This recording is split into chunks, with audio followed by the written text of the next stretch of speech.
3, 2, 1. తంజావూరు వచ్చాము. ఈ యొక్క విశిష్టత చెప్తాను, శ్రద్ధగా వినండి. పూర్వమున 945 సంవత్సరంలో ఈ యొక్క గుడిని కట్టారండి రాజరాజ చోళుడు. ఆ రాజరాజ చోళుడు దీనిని ఒక 80% మాత్రమే పూర్తి చేసి, తరువాత కొంతమంది ఏమంటున్నారంటే ఆ గాలిగోపురం పైనుంచి, గాలిగోపురం కాదు, ఆ శిఖరం పైనుంచి 80% అవ్వగానే 80% అయిందంట. ఆ శిఖరం నుంచి పైనుంచి కింద పడడం జరిగిందంట. అదొకటి, అంటే ఆత్మహత్య చేసుకున్నాడు అని ఒక నానుడి. ఇంకోటి ఏమిటంటే సుందర పాండియన్ అంటే తెలుసు కండి, చోళులకి పాండియన్లకి సరిపోదని, అప్పుడు ఆ సుందర పాండియనే ఇతన్ని చంపాడని ఇదొక కథ. ఈ రెండిట్లో ఏదో మనకు తెలియదు, నిజంగా అయితే ఉన్నది చెప్తున్నాను. ఎట్లాగైనా సరే ఆయన 80% మాత్రమే పూర్తి చేశాడు. తరువాత ఆ చోళరాజు అయిన కుమారుడు రాజేంద్ర చోళుడు ఈ యొక్క గుడిని పూర్తి చేశాడు. ఈ గుడి ఏమిటంటే అంటే ఈ గుడి మొత్తం 13 అంతస్తులు ఉంటుంది. శిఖరం, గాలిగోపురం కాదు, శిఖరం 13 అంతస్తులు ఉంటుంది. ఆ 13 అంతస్తులు అంటే 200 అడుగులు. ఆ పైన శిఖరం వచ్చి 80 టన్నులు అండి. 80 టన్నులా? అంతే అనుకుంటా, 80 టన్నులు అంటది. అది ఎలా పెట్టారంటే దానిపైన ఒక ర్యాంప్ వేశారండి. ర్యాంపు చక్రాలతో ఒక చిన్న ర్యాంప్ వేశారు. అంటే ఆ 200 అడుగులకి ఒక ర్యాంప్ వేశారంటే ఎంత దూరం వేయాలో మీరే ఆలోచించుకోండి. ఆ ర్యాంపు ద్వారా అక్కడ ఏనుగుల మీద ఈ యొక్క శిఖరాన్ని తీసుకొచ్చి అక్కడ పెట్టడం జరిగింది. అలాగే గర్భగుడిలో ఉన్న ఈ యొక్క శివలింగం, ఈ శివలింగం మొత్తం 13 అడుగులండి. ఈ శివలింగం 13 అడుగులు. ఎందుకంటే అప్పుడు పాండ్యన్లు కూడా ఈ యొక్క విశిష్టత ఎట్లాగా బయటకు వెళ్ళిపోతుందని భయపడి, అంటే ఈ గుడి కట్టించాడు కానీ చోళుడు, ఎక్కడో వాళ్ళకి పేరు వస్తుందని భయంతో ఈ గుడి మీద ఒక అపనమ్మకం కలిగించి నెగిటివిటీ బాగా వ్యాపింప చేశారండి ఈ పాండ్యన్లు.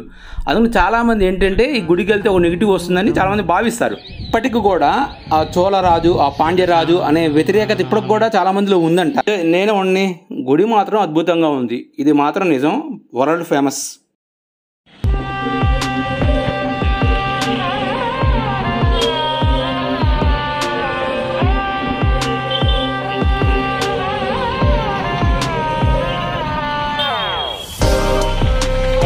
శ్రీరంగానికి రావడం జరిగింది. శ్రీ రంగనాథ పెరుమాళ్ అనే టెంపుల్ ఇది, చాలా విశిష్టమైనది, అందరికీ తెలిసిందే. ఇంకోటి ఏమిటంటే ఏ గుళ్ళో అయినా సరే, ఎక్కడైనా సరే మనం ఊళ్ళోంచి గుళ్ళోకి వెళ్తాం కాదు, ఇక్కడికి వచ్చేటికి గుళ్ళో నుంచి ఊళ్ళోకి వెళ్తాం. అంటే ఒక గాలిగోపురం దాటితే కానీ మనం ఊళ్ళోకి వెళ్దాం. అలాగే ఏంటో మరి అర్థం కాదు, అన్నీ వెళ్తుంటే కార్లు వెళ్తాయి. ఆ గాలిగోపురం నుంచే, ఆ మెయిన్ గాలిగోపురం నుంచే, అంటే చూడండి గాలిగోపురం నుంచి మనం ఊర్లోకి ఎంట్రీ అవుతున్నాం. చెప్పాలంటే విచిత్రంగా ఉంది, చాలా బాగుంది.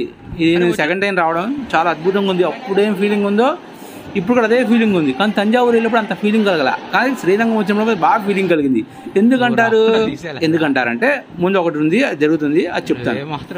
అది ఇంకా మేము వెంటనే మళ్ళీ వెళ్ళిపోవాల్సి వచ్చిందని ఇంకా గబగబా వీడియో చేయడం జరిగింది. ఇంకా చుట్టూ ప్రాకారాలు అంతవరకు తీయడం జరిగింది, ఎక్కువ తీయలేదు. మేము ఎక్కువ తీసింది ఏంటంటే, ఇంకా ఎక్కువ తీసింది కూడా ఏం లేదులేండి. ఇంకో స్వామివారు ఇలా ఉంటారు అక్కడ శ్రీరంగంలో, స్వామివారు రంగనాథ స్వామి ఇలా ఉంటారు, చాలా అద్భుతంగా ఉంది. అసలు కళ్ళు బయలుగా అమ్మాల్సింది ఇట్లాంటి విగ్రహాలు చూస్తే. ఇగోండి, దీనివల్ల లేట్ అయింది. ఎప్పుడు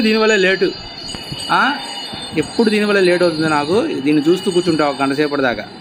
తర్వాత జలలింగం వెళ్ళాం, జంబుకేశ్వర స్వామి టెంపుల్కి. ఈ టెంపుల్కి వెళ్తే మమ్మల్ని ఫోన్లో లోపలికి తీసుకెళ్ళడం వల్ల బయటే ఆపేశారు, కౌంటర్లో ఇచ్చేయడం జరిగింది. అందుకని నేను తీయలేదు. వెంటనే ఇంకా ఊరు బయలుదేరాం. నేను ఫస్ట్ టైం ఎక్కడం వందే భారత్ ట్రైన్ ఎక్కడం ఇదే ఫస్ట్ టైం. అంటే నేను తిరుపతి వచ్చాను, తిరుపతి నుంచి విజయవాడకి 1000 రూపాయలు. అసలు దీని డీటెయిల్స్ ఏంటో మొత్తం చెప్తాను. వందే భారత్ ట్రైను తిరుపతి నుంచి విజయవాడకి 1000 రూపాయలు టికెట్. ఎక్కువ తక్కువ అనేది మీరే బేరీ చేసుకోండి. అది అప్పటికప్పుడు అయింది నాకు. అంటే వందే భారత్ ఈ మధ్యన ఫుల్ అవ్వట్లేదంట అసలు ఎక్కడ. అంటే ట్రైన్ అంతా ఫుల్ అయ్యి అట్లా గందరగోళంగా అట్లా ఉండట్లేదంట, కొంచెం ఖాళీలు ఉంటున్నాయి, ఇబ్బంది లేదు. ఈ టిఫిన్ వచ్చింది కండి, ఈ టిఫిన్ మనకేమిచ్చాడు, 2 ఇడ్లీ, ఒక వడ, కొంచెం చట్నీ, ఇవన్నీ ఇచ్చాడు. యాపిల్, ఒక కాఫీ. నేను ఆ యాపిల్ తాగను, ఇచ్చిన కాఫీ తాగను. తర్వాత టిఫిన్ బాగుందా అంటే మనకు నచ్చినట్టు ఉండవకండి ఎక్కడైనా, అన్నీ మనకు నచ్చినట్టు ఉండాలంటే కుదరదు కదా. Okay decent. ఫస్ట్ టైం కాబట్టి నాకు విషయం తెలియదు దీనికి కూడా ఛార్జ్ చేస్తారని. మొత్తం 1000 రూపాయలు అని చెప్పా కదండి, అది కూడా దీంట్లో కలిపి ఛార్జ్ అంట. అదే మనం ఈ ఫుడ్ కానీ అది కానీ తీసుకోకపోతే 300-200 తగ్గుతుందంట, 250-300 అది తగ్గుతుందంట. అది నాకు తెలీదు, ఫస్ట్ టైం కాబట్టి తీసుకోవాలి, ఎందుకంటే అది కూడా మనం అనుభవించినట్టు ఉంటుంది కదా. అనుభవం అంటే ఇంకోటి అనుభవం, అది కూడా అనుభవం అవుతుంది కదా, అందుకనే తీసుకున్నా. కానీ నాకు తెలీదు, అయినా సరే ఒకసారి తీసుకున్నాను. ఇంకా బాగుంటుందో బాగోదని వేరే విషయం, పర్వాలేదు, నాట్ బ్యాడ్ అది. తర్వాత ఏంటంటే తీయడం జరిగింది వీడియో. స్పీడ్ వెళ్ళట్లేదండి, స్పీడ్ వెళ్ళట్లేదు కాదు, అది స్పీడ్ వెళ్తుంది కానీ మనకు అనిపించట్లేదు. అంటే తిరుపతి నుంచి విజయవాడ నేను 7 గంటలకు ఎక్కాను, 11:40 కల్లా దిగేసింది.